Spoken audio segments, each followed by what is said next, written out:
So there's a few different ways to get images into AutoCAD.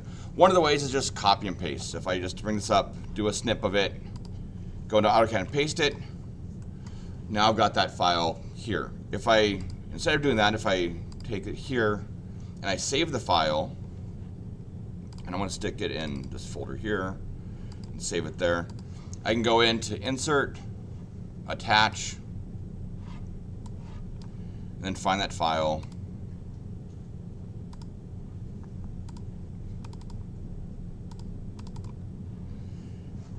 And it's going to ask me where I want to put it here. And also here for path, it's going to ask me how do I want to save that path.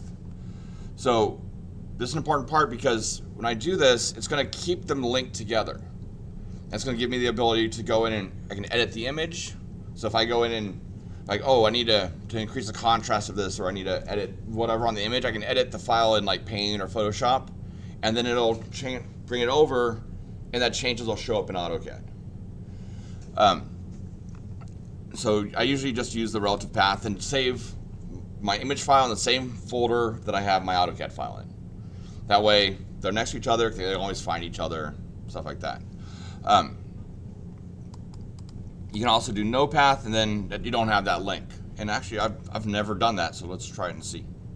Actually I'm gonna do relative first. So there, put this one in, put it in, it asks for a scale, we scale it up and boom.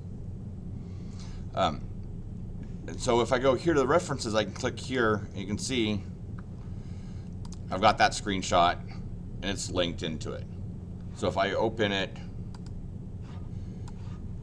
here, and I open with Paint,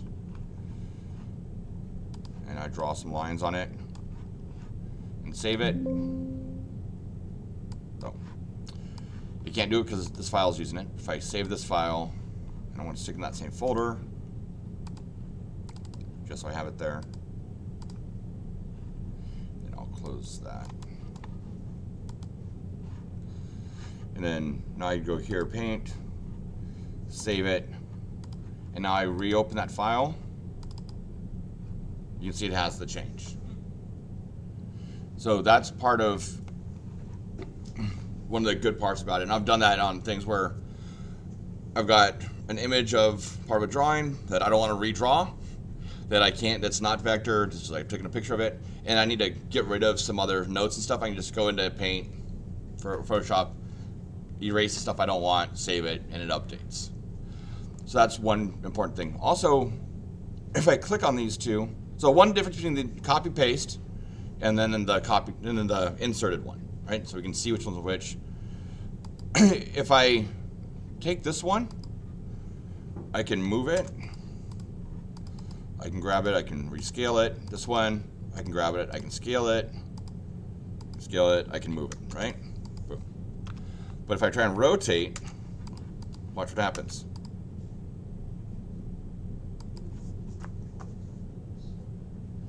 The one that I inserted, I can rotate.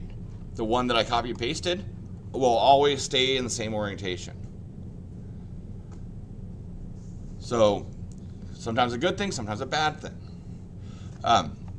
If you need to adjust the alignment of something, that doesn't work if you copy paste it. But so you'd want to insert it. So a couple little things. So it's just a quick little thing. You just want to put it in and use it as a reference. Copy paste is easy because you don't have to worry about maintaining the link of files and stuff. But if you're going to want to do more work with it, edit the image later, or be able to rotate it, then you're going to need to go in and just do the insert one. Okay? Does that make sense? Kind of questions on that part?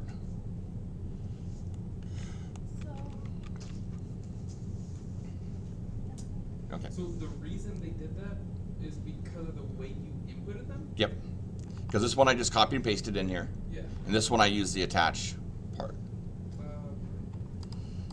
And that's really that's the main difference, is that the one you attach will rotate and things, the other one won't.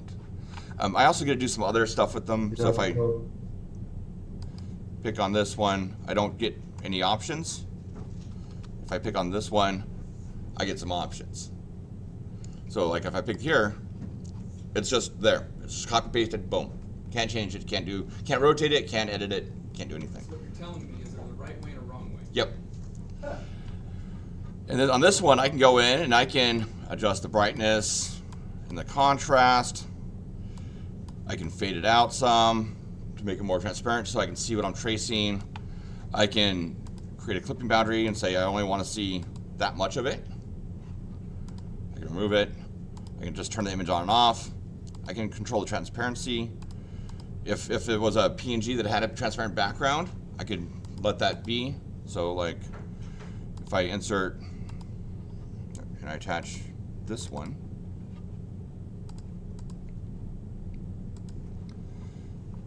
I pick that one. See, here it's trying to do the little shaded box thing. Hit it here. Now the background is transparent because PNGs can have transparent background. If I copy and pasted that, I couldn't do it. And it does that with the other one that you put in too? It'll get rid of that .png? No, because this one wasn't it was a PNG, but it wasn't a transparent background PNG. This one, it was just a copy. Remember, I just screen captured this and had the checkered background. Yeah. But if I downloaded this original file as a PNG, Okay. That's why it wasn't working. Okay. then the checkered background it would go away because that'd be the transparent part. Hey James, you did Yep. relative path or full path? I did relative because I always save the image in the same file as the AutoCAD file. I always do that. I never put it somewhere else. If you were going to put it in a different folder somewhere, then that's where you do the full path. Or like it was stored on a certain folder in the network drive that's always going to be the same link, no matter where it is. But I put it there in the same folder as my AutoCAD file, so it's easy to find. Is it true that a lot of times they want you to, especially if you're working with an office, they want you to use relative just because you're then not messing with the master copy? Well, it's just the relative path is just that it's going to go from here, go down to this folder. It's not going to go up more folders. It's just going to go from that folder down, and it'll look in that area. And so I always just put it in the same exact folder as the AutoCAD file. They're together. If I'm editing the AutoCAD file and I want to edit that image that's with it, I'm going to look in that folder. So I don't want to go try and find it somewhere else. So relative path makes it easy. I mean, it's the same principle as relative and absolute in coordinates for AutoCAD. Well, it's kind of, it's how it saves the link. Yeah. Yeah. So if I look in here, it's saving the path just in the current. So this dot means current folder, and this is the file. If I put out full path, it would make it C drive, users, James, downloads.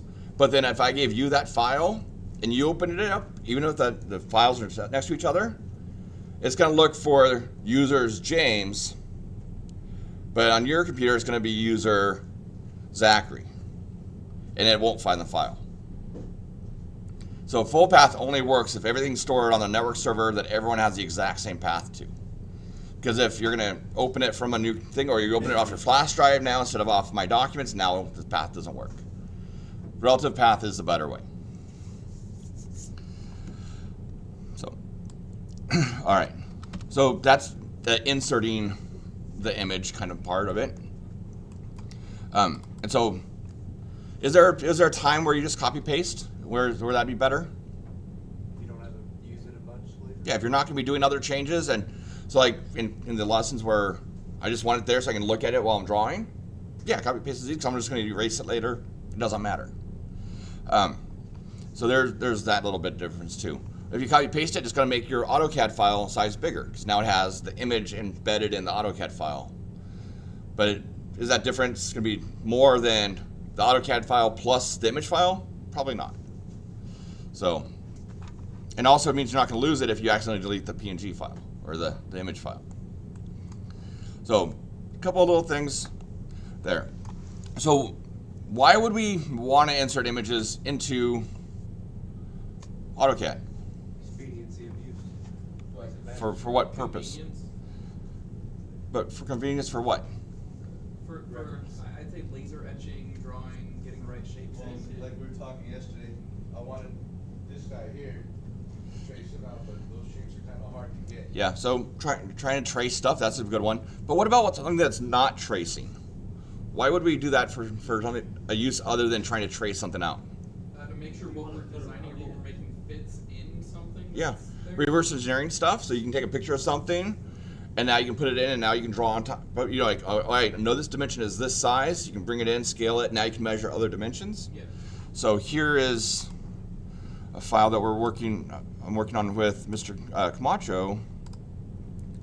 Where is it? Card. Holding card. Here we go. So he has his welding cart, and he was able to download e-drawing file from the SolidWorks file that you can rotate around and see it in 3D, but it wouldn't let him measure. They turned off the ability to measure in that file.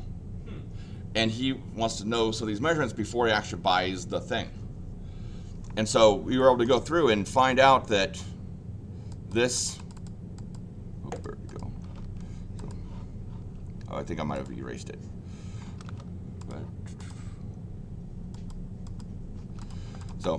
But we found out that this measurement here, this 24 from this side to this side was 24 inches.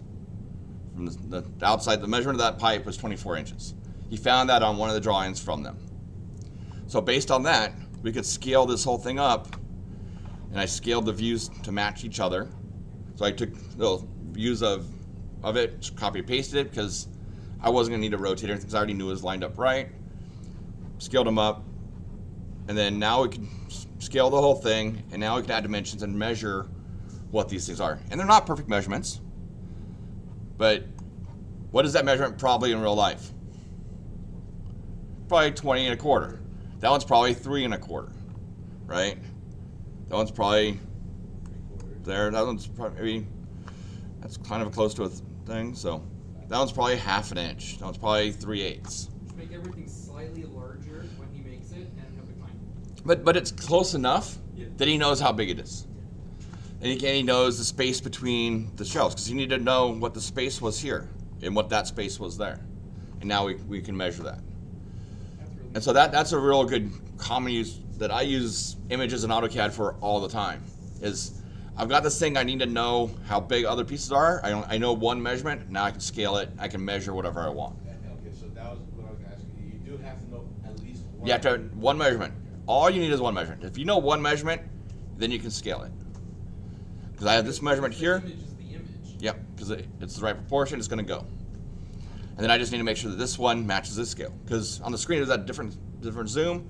I just, I did a line across here, line across there from the same things, and scaled them so that they were the same. So that's a real common use of images. Just bring it in, measure. The other one is, trace. Let's trace some stuff. So let's say I've got this one here. Since I've got it, actually let's go turn that one back on. Take the fade all the way down. Look at the image quality. There versus there. Yeah, that's better. This one's got kind of what's it called? Small. This one's more anti-aliased. It's kind of shaded in there, and this is just pure pixels. So this one's actually kind of easier to see where that edge is, right? Than this one, because here we've got kind of a blurred line. Here it's like, that's where the edge is, right there. So another little difference. So another reason why maybe you might want to pick copy and pasting instead of Would you use linking the it. top of the pixels or the Depends on how you're going to do it. Okay. Because I could outline this, or I could draw a line down the middle of it, right? And just make it a thick line, but then I'm not going to get this bevel cut there. So different ways we can do it. But here I can take this, and how would I'm just going to use this one. How would I start tracing this thing? If I wanted to copy this, how would I do it? Let's start with the big circle in the center. I would say inside out. I'll do several circles in the center. Yeah, okay, so a circle, how?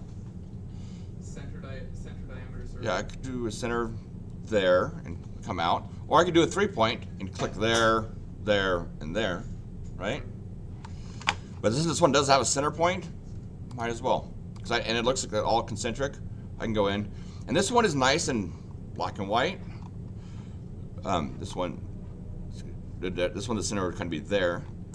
But sometimes, uh-oh, what happened to my cursor? Where'd my cursor go? It's blending in. So one thing, I think I mentioned this a couple days ago. If we go to options, we go to display, colors, and we can pick on the crosshairs right here and change the colors to something different. Pick a color that's not in your image. That way, no matter where your cursor is, you can see it. So, red, magenta, something that's gonna pop. If the image is dark, maybe yellow. If the image is, you're not gonna, the blue doesn't show up well against a dark background, but the cyan does. So, pick something that's gonna show up. So I'm gonna go circle, grab that center point, then come out to there. Then I'm just gonna offset through. Remember, through option, it'll go to wherever you click.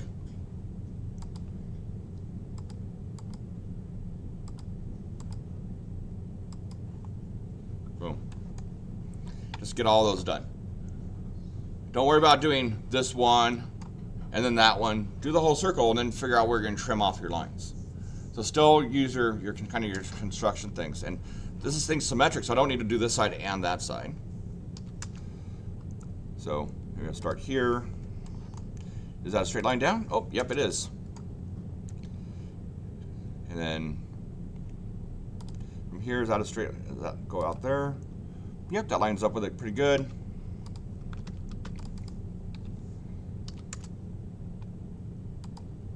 Oops. Start here. I'm gonna come in, find the right angle. Oh, what happened? You moved the image. I moved the image. I accidentally held the button and drug it a little bit. Make sure you click and let go. Click and let go. Don't drag it. And I usually will start up here on the line, because if I start here, I don't know if I'm lined up exactly with it, right? But I could. I mean, it really doesn't matter. So if I start here, I can just come here and say, okay, this is parallel. Right? So remember we did that eyeballing game earlier? This is why. Practice. Now I can just move that over there and see, yeah, I was pretty close. And I can take this line here, copy it, and that's probably gonna be the same gap.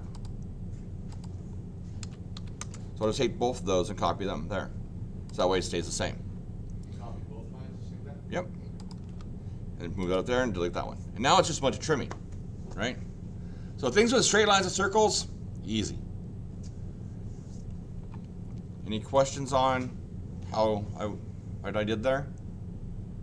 I just drew circles, drew some lines, moved and copied, and offset.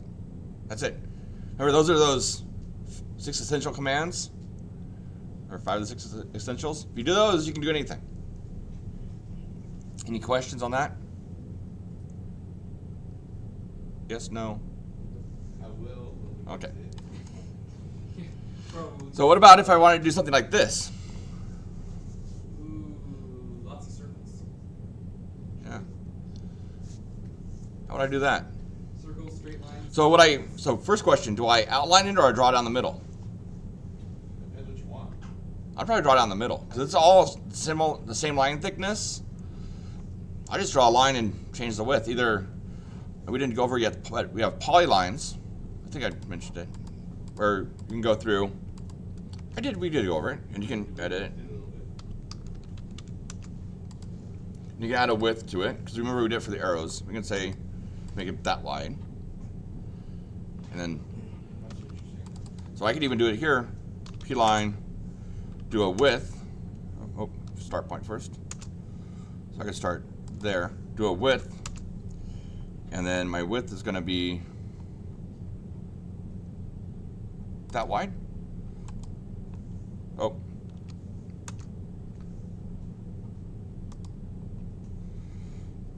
Oh, I'll do the half width. That's even better. And send the same width. Now, perfect.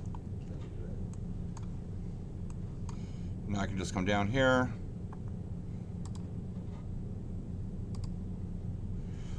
Do go to, oh look, arc, boom. Do. Go back to line.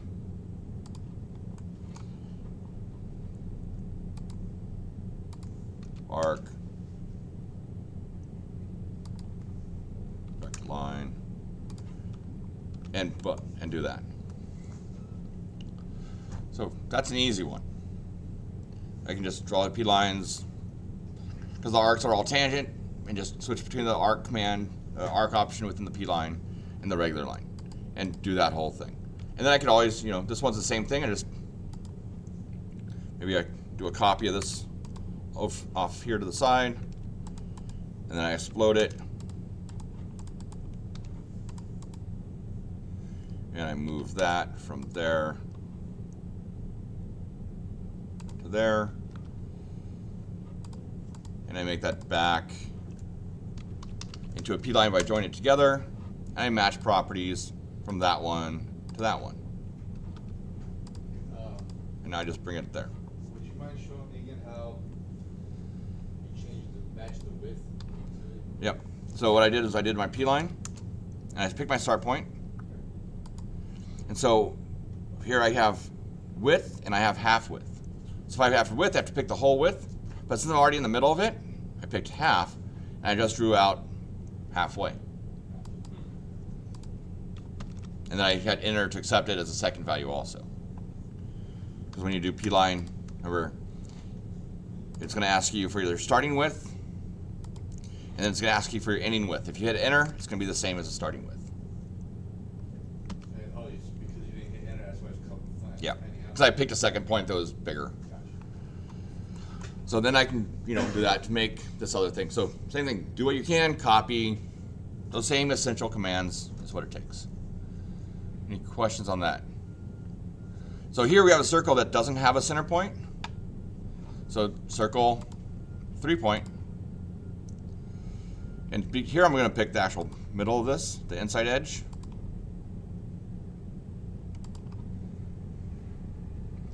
And now I can offset it out and then find the middle of that.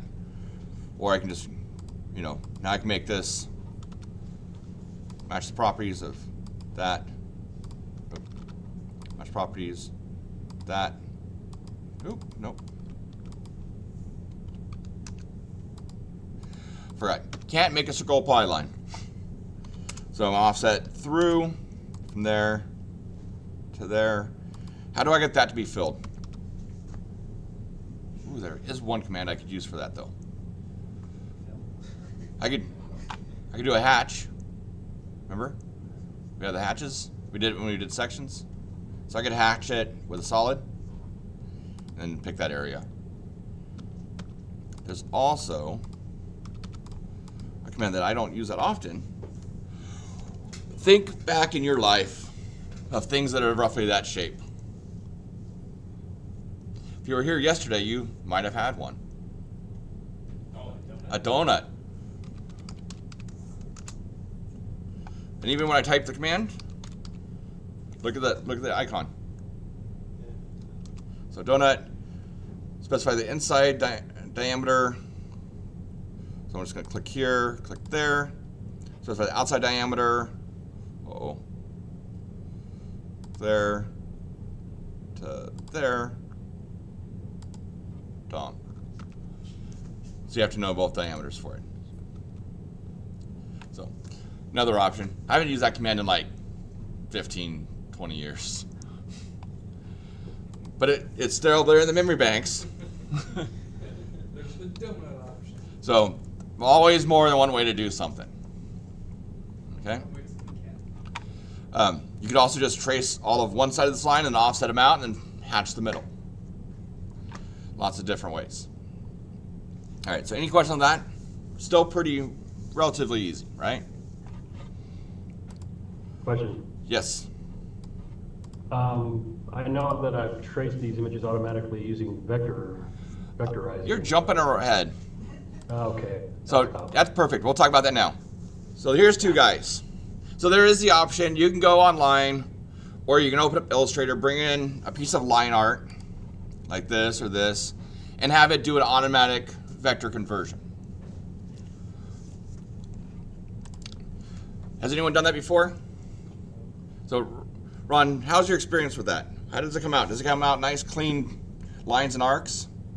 No, usually you gotta touch it up after, unless it's something simple. It usually comes out like that, right? A billion Yeah. points in it. So if I do Yep. list on that,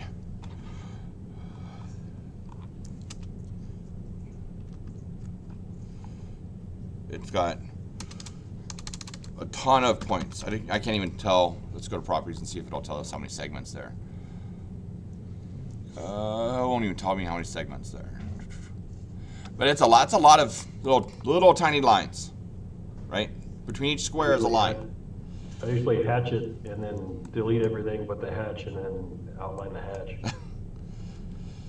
So these two looked exactly the same, right? Can you see any difference between those two? I do, but I can't see where it's at. It just seems like One seems more solid than the other. the waistline area. The thickness of lines is different. Okay, here. You want to let's see. I want to make this one green just so you can see a difference. If I'm gonna find a nice point we can grab. Let's just grab here. We'll come over here, and I'm gonna use my nearest so I can get it as close. So there's little tiny differences. Like when you zoom in a lot, little tiny differences, but most of it's pretty right on. Okay? But look at this one. A lot fewer segments. Or look at the number of segments there. This one, to laser cut, guess how long it takes? Forever. Like 2 minutes, and it's this tall. It's like an inch tall. Like an inch and a half tall, 2 minutes to cut that out. This one, how long to cut out? 30 seconds. 30 seconds. Did you hear me talk about this before? No, I just threw a number. Yeah, in less than 30 seconds. And how big is it, still an inch? Same size, same exact size. Because the laser has to slow down for each little line segment. Each corner has to slow down. This one it can just move on through. And you said this is vector? They're both vector. Both vector. This is one that was converted. This is, to make this one, I traced this one. So I used the spline command to trace this vector image, so I just snapped to it to create this one that has far fewer points. And it took me like 20 minutes to do this. You're still at nearest snap? Yeah, no, these are all endpoints. So I just snapped it to the endpoints. And did it. And so it makes a much nicer cut. With how small it is, you're not going to notice Yeah. any of the difference. And wouldn't that, And I could probably cut out a quarter of these points easily and still had it be close enough. Could you join the points and just make it one big block? Make it a polyline. I mean, on this one, Or, no, because if I tried, I mean, it is a polyline. That is a spline. It's just got a ton of tiny points in it.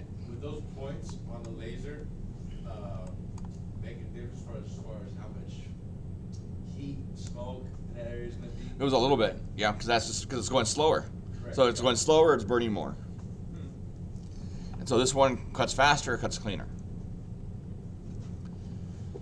So another reason why I don't like using the converters, I like to just trace stuff. So let's look at one that's a little bit, so pretty easy, still pretty easy. We've got, like the shoulder is the only part that might need a spline in it, but everything else is still, or we've got like the face of it there. So I'm just gonna drag that in. Or if you drag something into your file, it's the same as going to insert. Going to attach. So now I can just pick on this, turn off that background transparency, and boom. I still have all the same stuff. Same thing if you take an AutoCAD file and you drag it into this part of another file, you insert that file into this file. If you want to open it, you drag it up here. So from here, I can go in and do a spline. Go from here, kind of here, kind of here, kind of here, and kind of there. And it's pretty close. Now I can kind of turn off my O-snaps. How do you turn off your O-snaps? What's the easy way? F8 is ortho. F3. F3 turns off those snaps? Yep. And I can kind of massage it a little bit to get it to fit the curve better. The fewer points you have, the smoother curve it's going to be. The more points you have, the more jagged curve you're going to get. So if you want a real tight curve, you're going to need more points. If you want a big sweeping curve, fewer points. That's a mistake people will make, is they'll see this and they'll go click, click, click, click, click, click, click, click, click, click, and put a ton of points in here. And then now, instead of being a nice smooth curve, it's going to be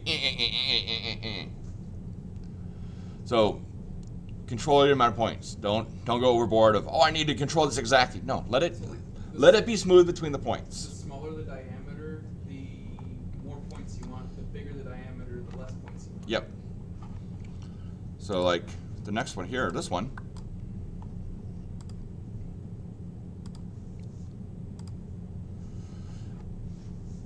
If I'm going to come around this corner here, I'm going to need way more points than as I'm going around here. Like this part's not going to need a lot, but in here it's going to need more. So if I do spline here, oh, where's a good spot to start? Probably one of the flatter sides. Yeah, probably something over here where I know it's going to kind of go. So I'm just going to pick here, up here. Oh, my line is red. I can't see red if I'm using red. So I'm going to pick a different color.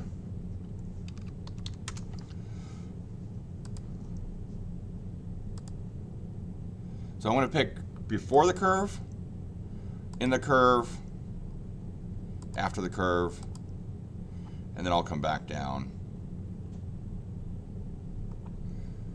My polar tracking's getting in the way too. And I'm not going to worry too much about it being perfect right now. I'm going to pick before the curve, middle of the curve, after the curve.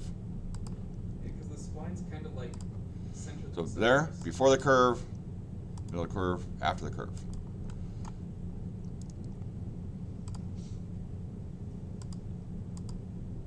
Tip, over, kind of a little bit after. At peak of the curve, right? Yep, at the peak, kind of a little bit after.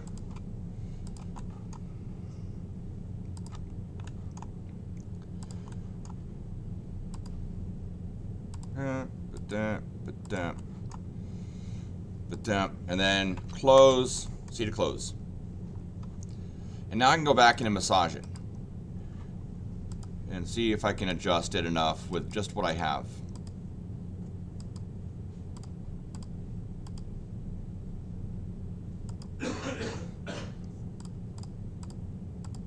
Now that looks pretty close, right? Here, maybe actually, let's see. This is not kind of doing what I want. Here I want a little bit more control. So it's not doing what I want right there. I want to have a little bit more control right here. So I'm going to pick this one, right click, add point. Boom. So it's going to add the point after the one you drew, after the one you click on. So because I know I drew them going clockwise, I want to pick the one that's kind of counterclockwise right before where I want the new point to be, and then add in the new point. Because I can always add in a little point here and there. So yeah, this one definitely needs some more points because I need to help keep that a little bit smoother. Again, that's, so actually maybe if I pull this one out back here. Yeah, see, it's it needs some more help there. So I'm going to pull that in here, grab that one, add point.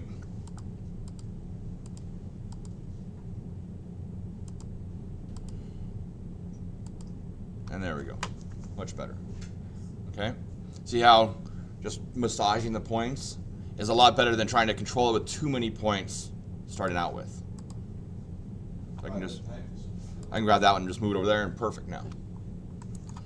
And so instead of click, like spending forever clicking a ton of points, because if you do that now, it's going to be all wavy and it's not going to be nice and smooth.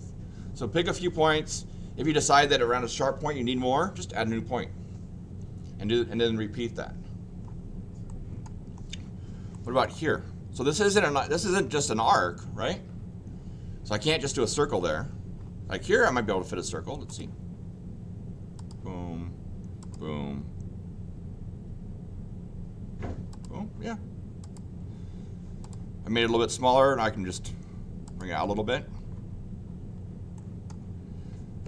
But it's not tangent there, so it's not really.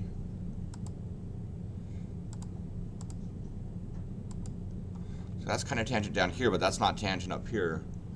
But it kind of just, but it's not just an edge. So I might just do that with the spline also.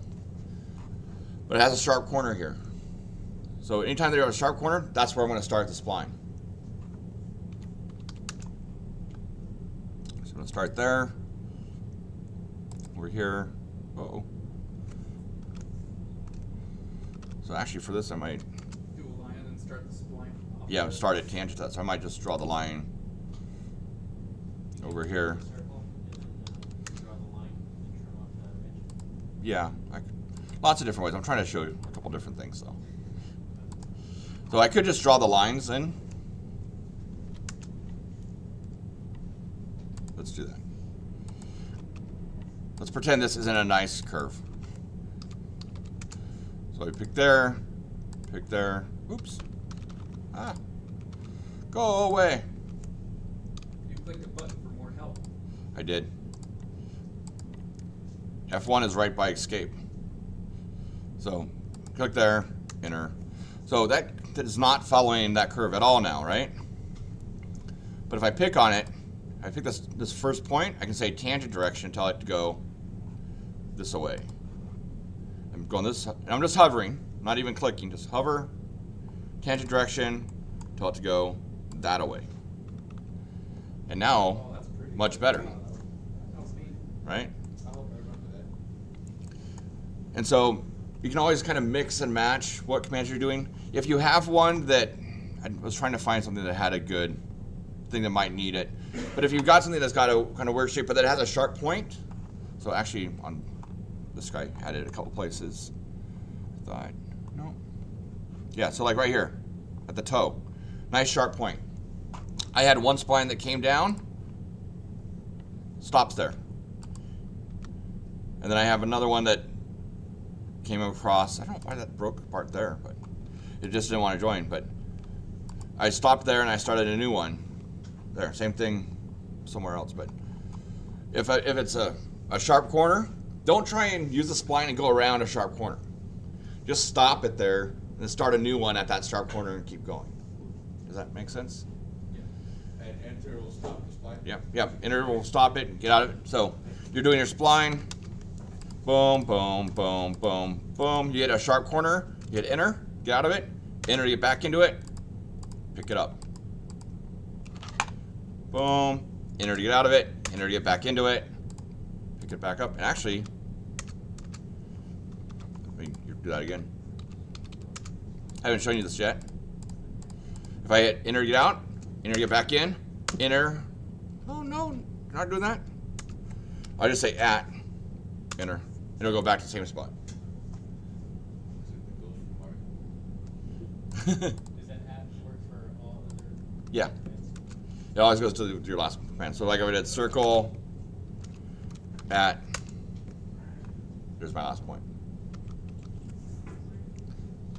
But in line, so in the line command, enter to get out, enter to get back in, enter, restarts exactly where you left on.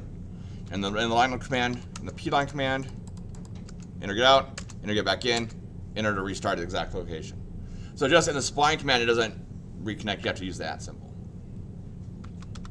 Okay. So double enter on line starts you back at the same point. Yep. No, triple. Wants to get out, wants to get back in, wants to go to the last point.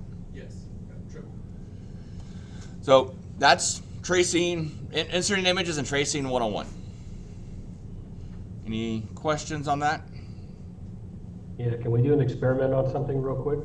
Yep, sure.